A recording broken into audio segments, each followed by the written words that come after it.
Le joueur le plus fort avec qui tu as joué. Atem Ben Arfa. Et il trouvait la solution où on pensait qu'il n'y en avait pas. Le joueur le plus fort que tu as affronté.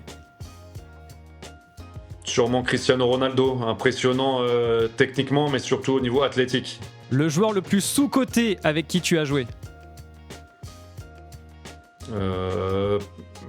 Peut-être Philippe Violo, que j'ai connu à Auxerre. Je détestais jouer contre lui parce qu'il mettait plein de petits coups. Et en fait, quand j'ai joué avec lui, il m'a rendu la tâche plus facile. Et en fait, il rendait les autres meilleurs autour de lui. Le joueur le plus sous-coté que tu as affronté. Benjamin Nivet. Un talent extraordinaire. Il a fait une carrière géniale, mais je pense qu'il aurait pu aller beaucoup plus haut. Le joueur le plus surcoté que tu as connu.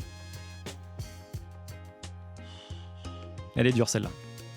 Plus dur. Après, quand on monte en Ligue 1, en D1 avec Lille, on recrute. Il y a des joueurs comme Mikel Beck, Hector Tapia, qui sont des attaquants et qui gagnaient des gros salaires par rapport à nous qui venions de D2 et qui étaient censés faire la diff et qui ne l'ont pas fait. Donc il y a Vladimir Manchev aussi à l'époque. C'est pas des joueurs très connus, mais on avait beaucoup d'attentes parce que c'était des attaquants qui coûtaient cher et finalement ils ont pas eu le rendu escompté. Le meilleur dirigeant que tu as côtoyé. Ouais, respect à messieurs Hamel, Bourgoin, qui sont disparus en plus, voilà, à Auxerre, ouais, pour ce qu'ils ont construit. Le transfert qui t'a rendu le plus heureux. Ouais, celui à l'OM. Le transfert qui ne s'est pas fait. Celui à Bordeaux, on en a parlé. Le club où tu aurais rêvé jouer. Peut-être Arsenal, quand je regardais les Invincibles, là, à l'époque. Le match le plus fou auquel tu as participé. Le 5-5 OL. Ah, incroyable. Ton stade préféré.